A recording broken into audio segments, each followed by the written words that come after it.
सिकंदर का ट्रेलर आया है जो हम सब ने देखा। सलमान खान की फिल्म है वो, तो अभी वो उसमें हम क्या ही बोल सकते हैं। मुझे सनी देओल सर का जो आया है ट्रेलर वो भी बहुत अच्छा लगा। वो जो जिस तरह से शूट हुआ है वो देखने के हिसाब, उसका जो बैकग्राउंड को जो मैच करता है ना, वो मुझे पर्टिकुलरली पर्सनली जो सबसे ज़्यादा अच्छा लगा है वो केसरी 2। वो fight sequence, slow motion, hero की एंट्री, वो सब तो हर इसमें भी होगा। उसके बाद के सारे प्रोजेक्ट्स में मुझे वो बोला जाता है कि तबा तबा बनाओ। एक मूवी को या एक ट्रेलर को बैकग्राउंड म्यूजिक का कितना असर पड़ता है? जेलर का एक अनाउंसमेंट 2.5-3 मिनट का गेस्ट वीडियो जिसमें सिर्फ गाना चल रहा है। इंटरस्टेलर का बैकग्राउंड स्कोर, एक ट्रैक जिसका नाम ना आपको याद होगा ना मुझे याद होगा, बट वो साउंड हम सबको याद है। सिकंदर के गानों की हम बात कर रहे हैं, हम ज़ोहरा जबी की अगर बात करें तो उसको लेकर के ना काफी कंट्रोवर्सीज भी हुई थी। मुझे ऐसा लगता है कि ये सिर्फ म्यूजिक डायरेक्टर का कॉल नहीं होता कि सॉन्ग कैसा सुनाई देगा। सबका गाना है ना, वो सलमान खान सर का गाना है, प्रीतम सर का गाना है, प्रोडक्शन का, डायरेक्टर का, प्रोड्यूसर का, सबका गाना है। अगर नहीं पसंद आ रहा है तो वो सिर्फ म्यूजिक कंपोजर का नहीं हो सकता, वो सबका रोल है ना उसमें। वो उसको चूज करने में जितने लोगों ने हाँ बोला है। 2025 में अगर शाहरुख खान के साथ वो म्यूजिक, वही गाने का वीडियो आ गया तो पसंद आ भी जाएगा। नमस्कार, मैं हूं गरिमा और आप देख रहे हैं ललन टॉप सिनेमा। मुझे याद है, मतलब जब बचपन में ऐसे वीकेंड्स का दिन हुआ करता था और हम बैठ के टीवी पे रियलिटी शोज़ देखा करते थे। डांस शोज़ मुझे देखना बहुत पसंद है और मैंने खूब देखे भी हैं। तो मैं ना उन परफॉर्मर्स को परफॉर्म करते हुए जब देखती थी, मुझे लगता था यार इनके गाने एकदम चेंज कैसे हो जाते हैं, इतनी कमाल की बीट्स कैसे ऐड हो जाती हैं, ये गाने इतने बदल कैसे जाते हैं। तो आज मुझे उसके पीछे का राज पता चला है, क्योंकि उन गानों को उस तरीके से बनाया जाता है, उन्हें प्रोड्यूस किया जाता है और उनको इस तरह से बनाया जाता है कि लोग उस पर डांस कर सकें और अलग अलग बीट्स उसमें ऐड की जाती हैं। ये कौन करता है? ये काम होता है म्यूज़िक प्रोड्यूसर का, राइट? यस। और आज हमारे साथ म्यूजिक कंपोजर और म्यूजिक प्रोड्यूसर हर्ष उपाध्याय मौजूद हैं। बहुत बहुत स्वागत है हर्ष आपका। Thank you very much. कैसे हैं आप? मैं बिल्कुल ठीक हूँ, आप कैसे हो? मैं एकदम बढ़िया। कैसे लग रहा है ललन टॉप आके? अच्छा लग रहा है। मैं तो बहुत, मैंने आपको बताया जैसे कि मैं बहुत पहले से ललन टॉप देख रहा हूँ। हाँ। और मुझे तो अभी जैसे हम ये रूम में खड़े तो अब मुझे पता चल रहा है कि यहाँ पे ये शूट होता है, यहाँ पे ये शूट होता है, तो मुझे तो बहुत मज़ा आ रहा है। हर्ष ने मुझे बताया था ऑफ कैमरा कि जैसे जैसे ललन टॉप के सब्सक्राइबर्स बढ़ा करते थे ना, तो ये एक्साइटेड हुआ करते थे हम लोग की तरह, है ना? हाँ, बिल्कुल। क्योंकि मैं देखता रहा कि ये एक ही चैनल ऐसा था कि मुझे पूरा समझ में आता था। हिंदी में बोलते हैं और जैसे आपसे बात कर रहे हैं आके, ऐसा बता गए आपको आके न्यूज़। ऐसा नहीं है कि कुछ अनाउंसमेंट हुआ या न्यूज़ चल रही है सीरियस कुछ, आपको अच्छे से अच्छी खबर सही तरीके से आके बता गए। तो मुझे वो बहुत अच्छा लगता था और मैं और मेरे फ्रेंड्स बहुत देखते रहते थे। आप म्यूज़िक कंपोजर और म्यूज़िक प्रोड्यूसर हैं, मतलब बहुत सारी टर्मिनोलॉजीज हो गई हैं म्यूज़िक इंडस्ट्री में। म्यूज़िक कंपोजर, प्रोड्यूसर, लिरिसिस्ट और कुछ कुछ चीज़ें हम जानते हैं, कुछ कुछ चीज़ों में कंफ्यूज हो जाते हैं। पहले तो मुझे बताइए दोनों में अंतर क्या होता है और किसका क्या काम होता है? So for an example, music composer जो होता है वो म्यूज़िक कंपोजर धुन बनाता है, गाने की धुन बनाता है और उस पर म्यूज़िक जो प्रोड्यूस करता है। जैसे मैंने धुन बनाई, मैं सोफे पे बैठ के धुन बना सकता हूँ, मैं चलते हुए कहीं पे भी वो ख्याल आ सकता है, कंपोजिशन कहीं पे भी हो सकता है। उसको प्रॉपर सॉन्ग में कन्वर्ट करना, उसको प्रोड्यूस करना, उसके बीट्स बनाना, उसमें मेलोडिक एलिमेंट्स, जो भी मैं लाइव म्यूज़िक रिकॉर्ड करना चाहता हूँ वो सब म्यूज़िक प्रोड्यूसर करता है, जिसे म्यूज़िक प्रोड्यूसर बोलते हैं। एक आदमी म्यूज़िक कंपोजर भी हो सकता है, म्यूज़िक प्रोड्यूसर भी हो सकता है, लिरिसिस्ट भी हो सकता है, सिंगर भी हो सकता है। तो डिपेंड्स कि कौन सा प्रोजेक्ट है, कौन सा सॉन्ग है और उसमें वो क्या परफॉर्म करना चाह रहे हैं। मतलब एक गाने का music composer, producer, lyricist, singer एक भी हो सकता है और अलग अलग भी हो सकते हैं। हाँ, मैं आपको एक छोटा एग्जांपल दे, जैसे हनी सिंह है, तो उन्होंने कोई एक गाना कंपोज किया, वो खुद प्रोड्यूस भी करते हैं, वो खुद गाते भी है, खुद लिखते भी है। तो वो ऐसे बहुत और भी है जो सारा काम एक आदमी भी कर सकता है, तो वो म्यूज़िक कंपोजर भी हो गया, जिन्होंने कंपोज किया, म्यूज़िक प्रोड्यूस किया, लिखा, गाया और रिलीज़ हुआ। जी, तो ऐसा होता है क्या, जैसे कोई फिल्म बन रही है, मान लीजिए फॉर एग्जांपल अभी सिकंदर आ रही है, एक एग्जांपल के तौर पे मैं, तो बहुत सारे म्यूजिक कंपोजर्स ने अपने कॉम्पोजिशंस उनके पास भेजे होंगे और उसमें से फिर डायरेक्टर का कॉल रहा होगा कि किस कंपोजर को या फिर किस प्रोड्यूसर को चुनना है। सिकंदर पर्टिकुलरली नहीं, मैं आपको एक वो तो प्रीतम सर ने किया है गैस पूरा। नहीं, मैं सिर्फ एक एग्जांपल के तौर पे ली। हाँ, फॉर एन एग्जांपल मान लो कि मैं डायरेक्टर हूँ, मैं फिल्म बना रहा हूँ, आप प्रोड्यूसर हो, हम दोनों मिलके एक फिल्म बना रहे हैं। तो अगर उसमें आप और मैं मिलके डिसाइड कर सकते हैं कि कितने गाने होने चाहिए, पहले तो कितने गाने होने चाहिए। अगर मान लो उसमें 5 सॉन्ग्स हैं और मुझे एक प्रमोशनल सॉन्ग भी रखना है, तो अगर मुझे प्रमोशनल सॉन्ग पर्टिकुलरली कोई एक, जैसे अभी वो तौबा तौबा सॉन्ग आया था, वो प्रमोशनल सॉन्ग था, तो वो अलग से भी ले सकते हैं, जो फिल्म का प्रमोशनल सॉन्ग है, फिल्म की स्टोरी के साथ उसका ना भी जुड़ा हो, बट वो अलग से, और वो फिल्म से भी कभी बड़ा हो जाता है। तो डिसाइड करने में प्रोड्यूसर और डायरेक्टर का मेन पार्ट होता है कि कितने कंपोजर्स के साथ वो काम करना चाहते हैं, या फिर कोई एक कंपोजर के साथ फिल्म करना चाहते हैं, वो दोनों डिसाइड कर सकते तो बीजीएम जो होता है, बैकग्राउंड म्यूजिक, वो भी कंपोजर ही बनाते हैं? अच्छा, ये भी अलग होता है। मल्टी कंपोजर्स होते हैं, जितने 5 कंपोजर्स ने 5 गानों का एक एल्बम बनाया है फॉर एन फिल्म, एक फिल्म के लिए, बैकग्राउंड म्यूजिक करने वाला कोई और भी हो सकता है। अच्छा। हाँ, वो डिपेंड करता है कि जैसे कोई लोग हैं जो जिनका नाम हम नहीं जानते, बट कितने अच्छे बैकग्राउंड स्कोर कंपोजर है, वो बैकग्राउंड स्कोर कंपोज करते हैं, वो उन्हीं उस चीज़ में अलग लेवल पे है, वो बहुत माहिर है, तो वो सिर्फ बैकग्राउंड स्कोर के लिए भी फिल्म में हो सकते हैं।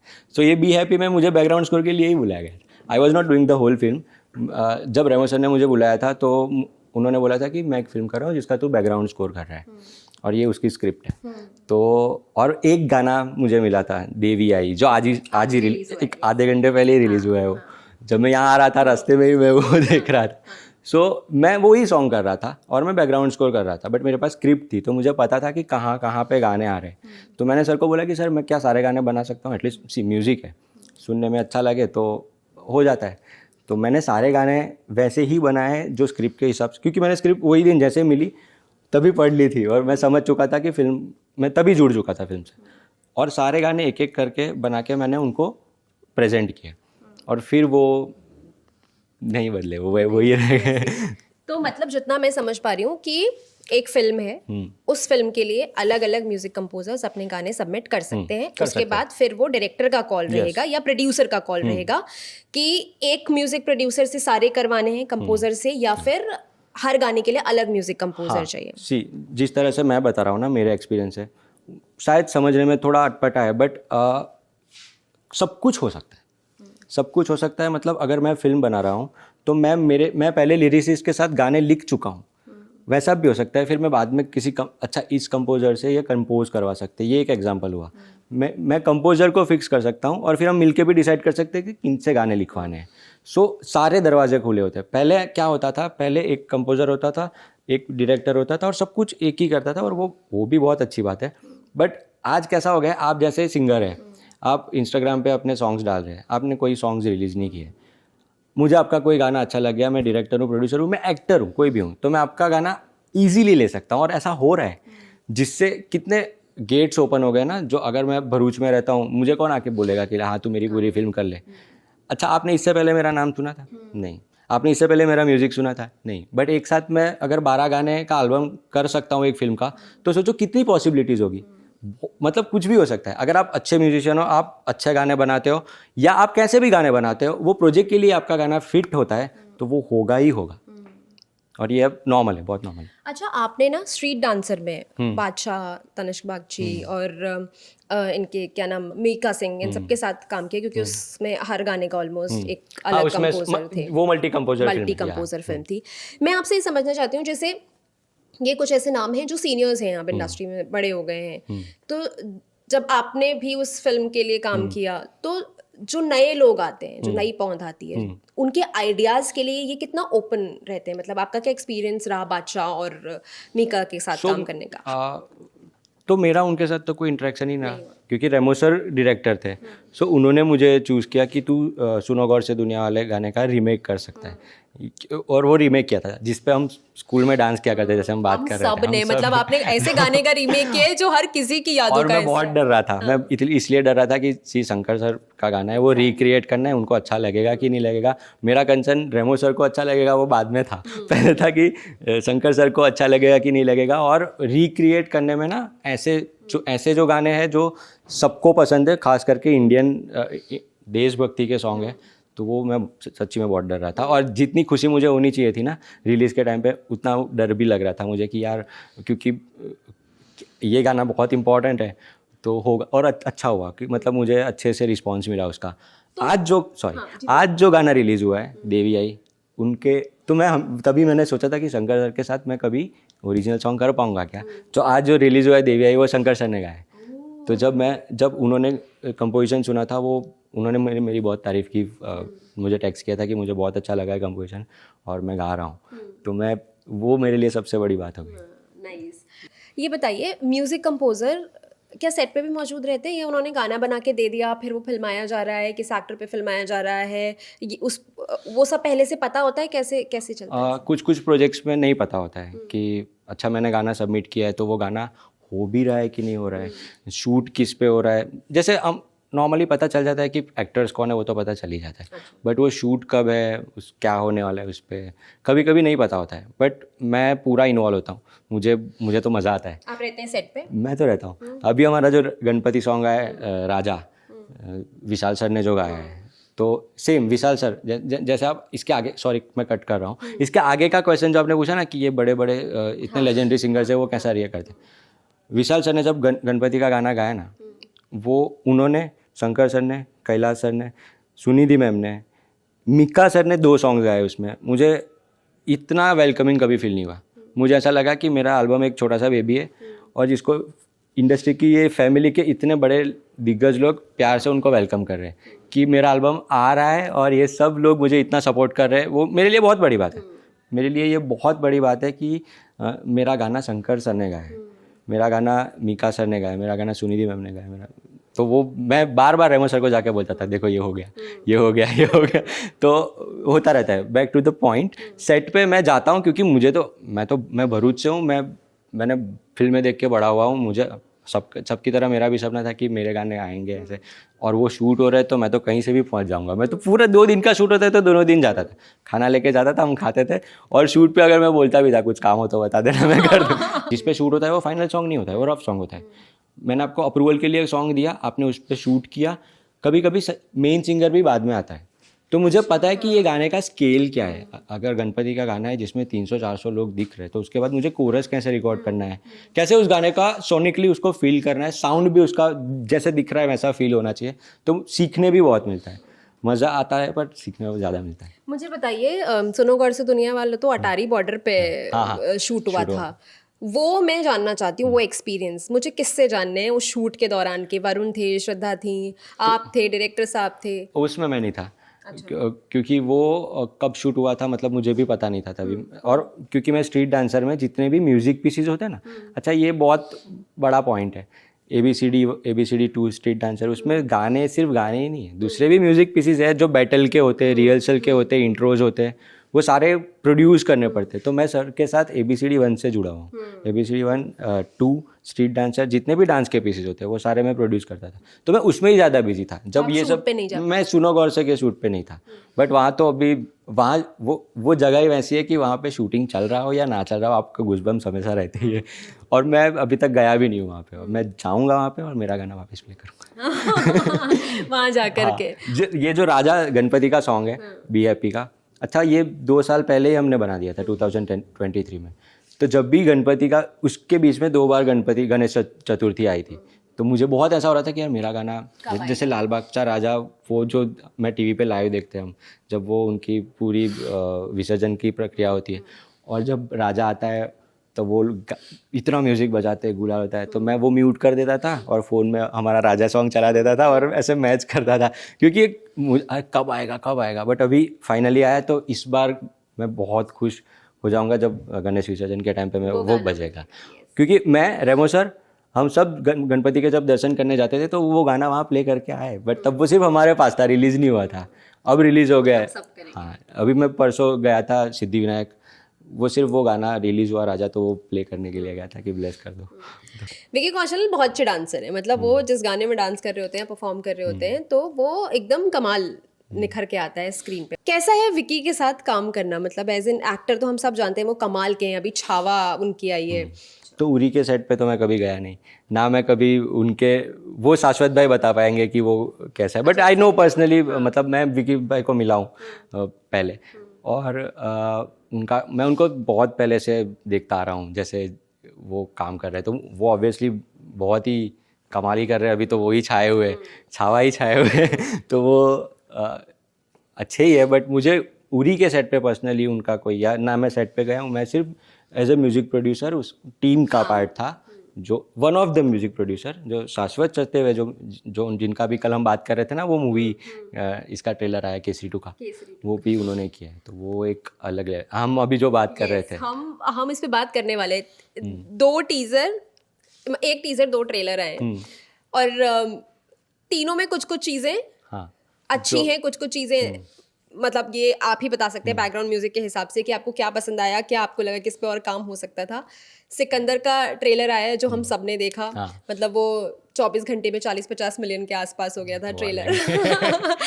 अभी देखेंगे तो और 1-2 मिलियन और बढ़ गए होंगे। वो एक अलग जादू है। देखा आपने ट्रेलर? हाँ मैंने देखा ऑब्वियसली। मुझे सलमान खान की फिल्म है वो, तो अभी वो उसमें हम क्या ही बोल सकते हैं। वो ईद के लिए वो होता है ना फिक्स, हर बार ईद पे कुछ आने वाला है, तो इस बार वो आएगा। ट्रेलर देख के तो ऑब्वियसली मुझे बहुत अच्छा लगा, उनका साउंड डिज़ाइन सब कुछ। मुझे सनी देओल सर का जो आया ट्रेलर वो भी बहुत अच्छा लगा। उसका भी मुझे मतलब वो जो जिस तरह से शूट हुआ है वो देखने के हिसाब, उसका जो बैकग्राउंड स्कोर जो मैच करता है ना वो, और तीसरा जो अभी हम बात कर रहे थे केसरी, वो तो अलग ही, जैसे वो फर्स्ट 30 सेकेंड जो है वो साउंड डिज़ाइन का जो कमाल है, और वो आपको अलग, वो अब दिखता है, आप आंख बंद करके भी ट्रेलर देखोगे ना तो आपको, आप वहाँ पहुँच जाते हो। वो सिर्फ साउंड का कमाल है।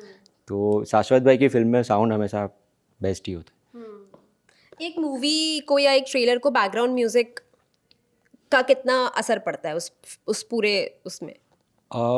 मेरे हिसाब से बैकग्राउंड म्यूज़िक या सॉन्ग एक ट्रेलर को अलग लेवल पे लेके जा सकता है। जैसे आप अनिरुद्ध के म्यूज़िक, जैसे जेलर का अनाउंसमेंट टीज़र है, देखना। मैं पर्टिकुलरली इसलिए बोल रहा हूँ क्योंकि आपने बहुत करेक्ट क्वेश्चन पूछा। जेलर का एक अनाउंसमेंट 2.5-3 मिनट का आई गेस वीडियो है जिसमें सिर्फ गाना चल रहा है। ऐसे बहुत सारे मूवीज़ है जो सिर्फ एक गाना आता है और उस पर ही पूरा टीज़र कट किया होता है और साउंड इफेक्ट्स होते हैं। वो आप म्यूट करके देखोगे ना तो आप देख ही नहीं पाओगे। साउंड इतना इंपॉर्टेंट होता है, पर्टिकुलरली सॉन्ग। और अनिरुद्ध का काम मुझे बहुत पसंद है क्योंकि वो ना ऐसे ग्रो कर रहा है, और मैं उसे बहुत पहले से देखता हूँ उसका म्यूज़िक, मतलब बहुत कत्थी के टाइम से देख रहा हूँ मैंने, ये कौन है, और मैं तब से फॉलो करता हूँ म्यूज़िक। बिकॉज अभी तो बॉलीवुड में जवान से वो सब और जानने लगे उनको, बट मैं तो बहुत पहले से मतलब देख रहा हूँ उनका काम। वो साउंड के साथ जो खेलते हैं ना, उनके बैकग्राउंड स्कोर अलग से रिलीज़ होते हैं। आपने देखा होगा कि जैसे एक फिल्म रिलीज़ होती है, उसमें 5 गाने होते हैं, उसका बैकग्राउंड स्कोर रिलीज़ होता है, उसमें 15 ट्रैक होते हैं। तो आप सोचो वो कितना इंपॉर्टेंट होगा कि किसी फिल्म का बैकग्राउंड स्कोर जो अभी अभी यहाँ होना चालू हुआ है। हम बाहर तो एवेंजर्स के और वो सब कितने हॉलीवुड के फिल्म्स के बैकग्राउंड स्कोर सुन के हम सीखते हैं। इंटरस्टेलर का बैकग्राउंड स्कोर, एक ट्रैक जिसका नाम ना आपको याद होगा ना मुझे याद होगा, बट वो साउंड हम सबको याद है। एक साउंड बजता है और हम सीधा वहीं वो फिल्म में पहुंच जाते हैं। अभी वो रिलीज़ हुई है। मैं कितनी बार क्रिस्टोफर नोलन की फिल्म, मेरे जैसे कितने लोग होंगे और उससे भी ज़्यादा पागल लोग होंगे, मैं 5 बार वो फिल्म देखने जाता हूँ। मैं सच बोल रहा हूँ, मैं फर्स्ट टाइम वो उसको देखने जाता हूँ। फर्स्ट टाइम में तो आपको समझेगी नहीं क्रिस्टोफर तो वो मैं देखने जाता हूँ। दूसरी बार लिटरली मैं वो फिल्म फिर मैं हिंदी में देखने जाता हूँ, इंग्लिश में मुझे नहीं समझती, ये सच बात है। तो मैं वो दूसरी बार समझने जाता हूँ। तीसरी बार मैं किसी को दिखाने ले जाता हूँ। अब चलो, हाँ चल, होते ना फ्रेंड्स, उसको दिखाने ले जाते हैं और फिर मैं आँख बंद करके सुनता हूँ वो पूरी फिल्म। चौथी बार मैं घर पे देखता हूँ। और एक और बार अगर ट्राई मिले कि कोई फ्रेंड्स के साथ जाने का मौका मिलता है तो वो फिल्म के लिए मैं ना नहीं बोलता हूँ, क्योंकि उसमें हर बार आप देखोगे ना, हर बार कुछ नया सीखोगे। 10 बार देख लोगे फिर वो सिर्फ साउंड का कमाल है। मैं ऐसा बिलीव करता हूँ कि बैकग्राउंड स्कोर, जैसे वकांडा फॉरएवर है, वकांडा जितनी भी वकांडा की 2 फिल्म्स है, उसका साउंड अलग है और वहाँ से सीखने मिलता ही है। उस चीज़ से मैं इतना आप देवी सॉन्ग सुनोगे ना तो आपको समझेगा कि मैं क्या बात कर रहा हूँ, एक एक साउंड कितना इंपॉर्टेंट है। इस फिल्म के सारे गाने सुनना भी है अभी, क्योंकि मेरे लिए ये फिल्म सिर्फ फिल्म नहीं है, ये मेरी आइडेंटिटी है। मुझे 12 गाने करने के लिए मिले तो मैं वो 12 के 12 गाने इतने अलग और इतने साउंड वाइज उसको इतना अलग ट्रीटमेंट दूंगा कि अगर कोई डायरेक्टर सुन रहा है तो उससे एटलीस्ट अगर मुझे फ्यूचर में काम आ सकता है, उससे वो गाने से मुझे अप्रोच आ सकता है कि तुम मेरी फिल्म करोगे क्या। क्योंकि कौन आके, आप कोई नहीं जानता मुझे आके कोई बोल देगा कि हाँ चल मेरी फिल्म कर दे, वो सब रेमोसर नहीं होते। तो मैंने जानबूझ के 12 के 12 सॉन्ग ऐसे अलग रखे हैं जिससे वर्सिटैलिटी, साउंड, कंपोजिशन, म्यूजिक सब चीज़ में अलग अलग है, तो वो काफ़ी हेल्प हो जाती है। हर्ष, सिकंदर के गानों की हम बात कर रहे हैं तो सिकंदर के जितने भी गाने आए हैं, नाचे सिकंदर नाचे हो या फिर ज़ोरा जबी हो या फिर जो होली वाला गाना हो उसकी बात करें, हम ज़ोहरा जबी की अगर बात करें तो उसको लेकर के ना काफ़ी कंट्रोवर्सीज भी हुई थी। लोगों ने बोला कि कॉपी किया हुआ है, सब कुछ बहुत सुना सुना लग रहा है। मेरे एक्सपीरियंस के हिसाब से मैं बताता हूँ, क्योंकि मुझे ऐसा लगता है कि ये सिर्फ म्यूज़िक डायरेक्टर का कॉल नहीं होता कि सॉन्ग कैसा सुनाई देगा या कैसा होगा या कौन सा सॉन्ग फाइनल होगा। कभी कभी ऐसा होता है कि आप जो बना रहे हो वो फर्स्ट वर्जन कुछ और होता है और लास्ट वर्जन कुछ और होता है। तो वो जो उसमें सब लोग अगर अगर किसी को गाना पसंद आ रहा है तो सबका गाना है ना, वो सलमान खान सर का गाना है, प्रीतम सर का गाना है, प्रोडक्शन का, डायरेक्टर का, प्रोड्यूसर का, सबका गाना है। अगर नहीं पसंद आ रहा है तो वो सिर्फ म्यूज़िक कंपोजर का नहीं हो सकता, वो सबका रोल है ना उसमें। वो उसको चूज़ करने में जितने लोगों ने हाँ बोला है, अगर आपको किसी को पसंद नहीं आया तो वो सब लोगों उसके लिए जिम्मेदार है, बिकॉज वो सब मिला के वो बनाए। और ये ऐसा नहीं है कि नहीं पसंद है। सी अभी जब पहली बार आपने वो गाना सुना होगा ना, क्या पता एक वीक के बाद जो गाना आपको पसंद नहीं आया वो आपको पसंद आने लगे। ऐसा बहुत बार होता है। जो गाना हम फर्स्ट टाइम सुनते हैं वो हमें लगता है यार नहीं अच्छा, और आधा तो कैसा होता है ना, हम पढ़ते हैं इंस्टाग्राम पे इधर उधर कोई बोलते हैं, आधे रिव्यू हम वो ले लेते हैं। बट वो ऐसा कुछ भी, सी हर एवरी वीक इतने सारे म्यूजिक रिलीज हो रहे हैं, आप एक गाने के कब तक हो पाओगे? आप कितना भी ट्राई कर लो, मैं खुद मेरे गाने कब तक सुनूंगा? कोई भी कितना सुनेगा? जब तक वो आपको ये मोबाइल पे दिखता रहेगा ना तब तक आप सुनते रहोगे। आपको तौबा तौबा गाना इतना, तौबा तौबा गाना इतना चल गया, ठीक है, वो गाने का पावर देखो। उसके बाद के सारे प्रोजेक्ट्स में मुझे वो बोला जाता है कि तौबा तौबा बनाओ। अब मुझे नहीं, सब कंपोजर्स को बोला जाता होगा कि तौबा तौबा जैसा कुछ। अरे यार वो हो गया है। अब जब आपकी फिल्म आएगी तब तो दो चार ऐसे और गाने आ गए होंगे जो शायद वो मांगोगे आप। तो डिपेंड्स कि सबका इक्वल पार्ट होता है, अगर गाना चल रहा है तो भी और नहीं चल रहा है तो भी। और बाद में अगर चल गया ना कभी, तो वो फिर म्यूजिक कंपोजिशन का कमाल है कि वो कंपोजिशन आपको इतने साल बाद भी पसंद आ रहा है। तो कुछ भी फिक्स नहीं होता, कुछ भी कलेक्टिव एफर्ट है बेसिकली। हाँ। और आप ऐसा ना, ये 2025 में आप ऐसा नहीं बोल सकते कि मुझे ये म्यूज़िक पसंद नहीं आया। 2025 में अगर शाहरुख खान के साथ वो म्यूज़िक, वही गाने का वीडियो आ गया तो पसंद आ भी जाएगा। और उसके बाद अगर ना भी हुआ, आज जैसे वो सलमान सर की फिल्म है, ठीक है, वो उसका म्यूज़िक बुरा हो सकता है, वैसा हम बोल ही नहीं सकते। आप थिएटर में जाके देख लेना, वो अलग लेवल पे चला ही जाता है बेसिकली। सो मैं तो कोई नहीं हूँ ऐसा बोलने वाला कि क्यों नहीं अच्छा लग रहा या रिपीटेटिव वैल्यू नहीं है। बट इतना बोल सकता हूँ कि हाँ, जो लोग ही है जो गाना चलाते भी है और लोग ही है जो गाना नहीं भी चलाते। अच्छा, अब मेरा आखिरी सवाल अगेन एक म्यूजिक कंपोजर के पर्सपेक्टिव से मैं जानना चाहूँगी। हमने 3 चीज़ों की बात की, जाट की और केसरी 2 के टीजर की और अभी सिकंदर के ट्रेलर की। इन तीनों के बैकग्राउंड म्यूजिक की एक एक खास बातें जो लोगों ने नोटिस नहीं की होंगी, जो हम लेमैन के तौर पे नोटिस ही नहीं करते हैं, लेकिन उसके पीछे कितने एफर्ट्स लगते हैं, वो खास बात जो आपने नोटिस की हो। हाँ, तो तीनों की एक कॉमन बात बताता हूँ। सबसे पहले मैं जो सबने नोटिस ऑब्वियसली की होगी, आज बहुत स्मार्ट है, सब बहुत स्मार्ट है, सबको सारी चीज़ें, टर्म्स, सब कुछ पता है। तीनों में सबसे बेस्ट कुछ है तो वो सबसे पहले तो साउंड डिज़ाइन है। साउंड डिज़ाइनर्स ही इतने इम्पॉर्टेंट होते हैं ना सारे फिल्म में। साउंड डिज़ाइनर का रोल इतना अच्छा होता है। वो जो एक दरवाज़ा भी खुलता है ना तो वो फील होता है जब हम थिएटर में बैठे हैं, और फाइट सीक्वेंस भी तभी फील होता है जब वो साउंड डिज़ाइन का कमाल होता है। तो म्यूज़िक कंपोजर्स के साथ साउंड डिज़ाइनर का जो तालमेल होता है ना, वो ही सबसे बेस्ट है। जैसे मुझे पर्टिकुलरली पर्सनली जो सबसे ज़्यादा अच्छा लगा है वो केसरी 2, बिकॉज केसरी 2 का ना टेक देखो, आप स्टार्ट ही वहाँ से कर रहे हो, स्क्रीन ब्लैंक है, आपको कुछ दिख नहीं रहा, तो आपको क्या हो रहा है, सुनाई दे रहा है, आपको सुनना ही पड़ेगा, जिसमें डायलॉग्स है और सिर्फ साउंड डिज़ाइन है, म्यूज़िक भी नहीं है।